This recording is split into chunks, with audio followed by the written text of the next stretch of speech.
Back, boxing fans. Again, another lunchtime video brought to you by Sean on Boxing, my official new channel. Now the other channel has officially been deleted and closed, so I don't think the content is anywhere to be seen any longer. Unfortunate. 10 years of hard work evaporated by one petty asshole. But we move forward and upwards and beyond. As you can see by the title today, we're talking about one of the most undervalued fighters in boxing today, Juan Francisco Estrada. Some people feel that he is the best Mexican fighter in the world today, not Canelo Alvarez. That's up to debate, up to you as an individual boxing fan and how you judge the Mexican boxers that are currently active today. Obviously, Canelo Alvarez is a pound for pound top level future Hall of Famer, a 4-weight world champion, and currently undisputed at 168 pounds. Even saying that, he's probably the most hated and criticized fighter in boxing today. Juan Francisco Estrada, on his part, is probably one of the most overlooked. Being a 115-pound fighter, he kind of goes under the radar by most boxing fans, specifically most American boxing fans who don't really pay attention to non-American boxers or non-American boxing promoters. So a lot of good fighters from around the world sort of escape their knowledge or interest.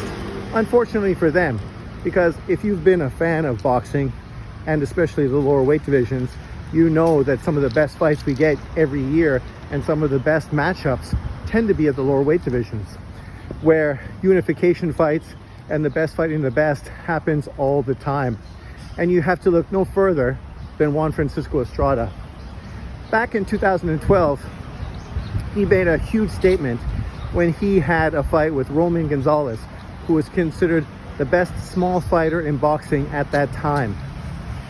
The fight was a classic, fight of the year, a fight that every real boxing fan has seen multiple times and still talks about as being one of the best fights in modern boxing history.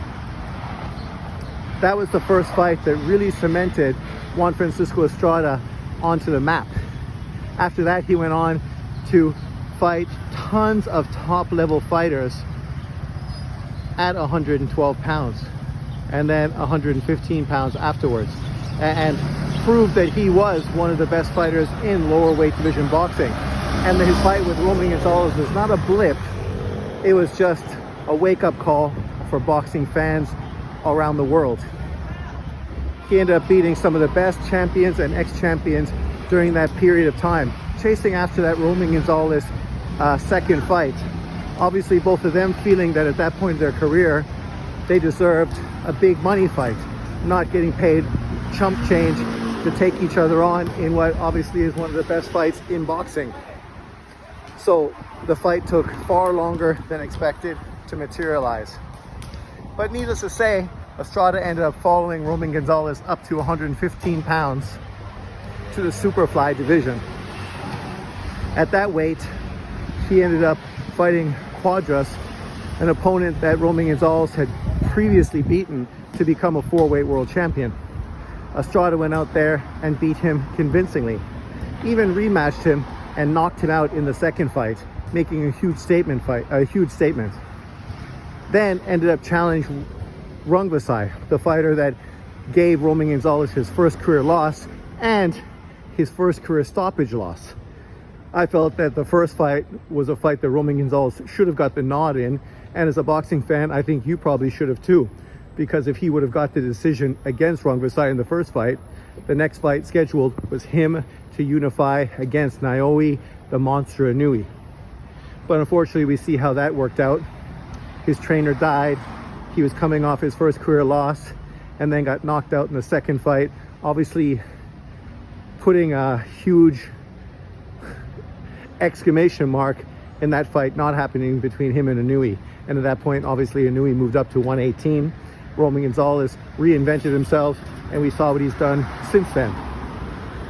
Estrada, for his part, went out there and fought Rungvisai and put on a masterclass performance in the second fight against him. The first fight he won, oh, he won, right? I think he won. Off the top of my head, I can't remember. But needless to say, in the second fight, he put on a masterclass, going out there and making Rungvisai look terrible. These are things that later on were shown by Bam Rodriguez, who fought both Quadras and Rungvisai and put on masterclass performances against them. But his two performances followed Estrada. Estrada, who did what nobody had done before. Nobody had stopped Quadras, and nobody had made Rungvisai look so pedestrian. That's what Estrada did. He opened the door for victories for Bam Rodriguez. And that obviously opened and elevated the fight between him and Roman Gonzalez to one of the biggest fights of the year. In the second fight, a fight that people have been waiting for 10 years for, maybe it was 8 at the time that the fight actually happened, but needless to say, almost a decade later, they ended up fighting. In a fight I felt Roman Gonzalez clearly won. I felt he won that fight more convincingly than he did the original fight. But unfortunately, judges and scorecards being the way they were, Roman Gonzalez lost the decision. Estrada got the victory. They end up negotiating to do a trilogy. And in the small weight divisions, this is also one of the great things that we get.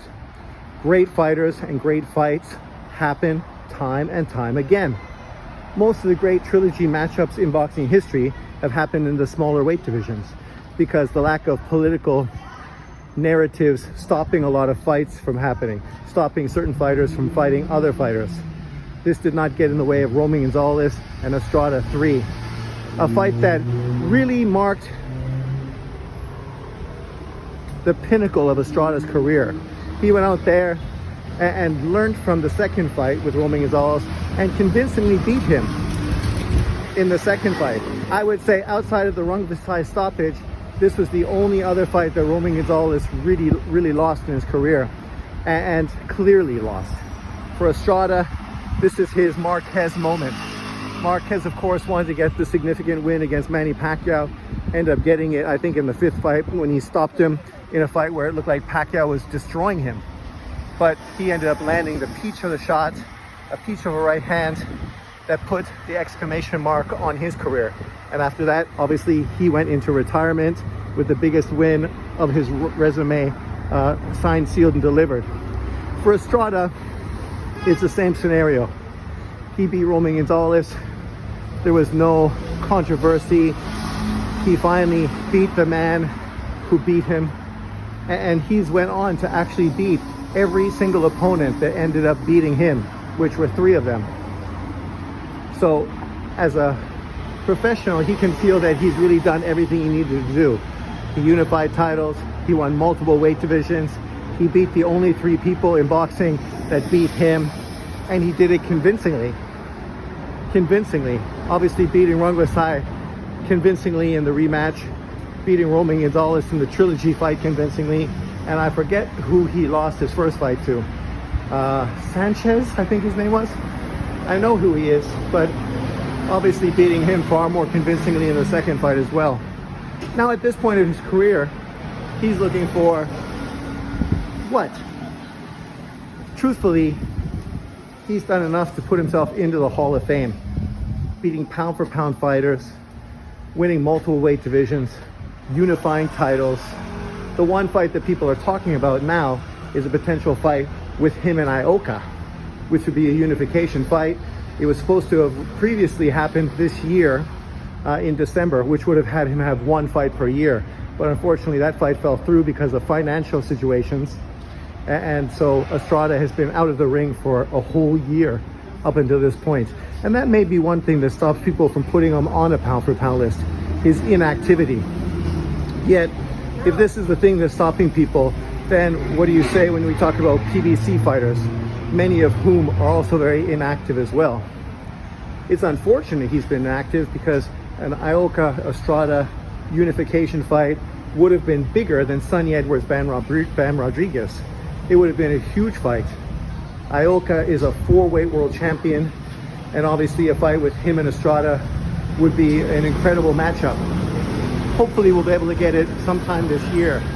There's also, as I mentioned previously, Bam Rodriguez, who has walked in the footsteps of Estrada, duplicating 2 of his best wins And now, after unifying titles at 112 pounds, is talking about challenging Estrada at 115, which for him would be a huge fight, the biggest fight and the best opponent of his career. And as an American speaking English with obviously Mexican fan base, it would be potentially the fight that could truthfully set him off into stardom.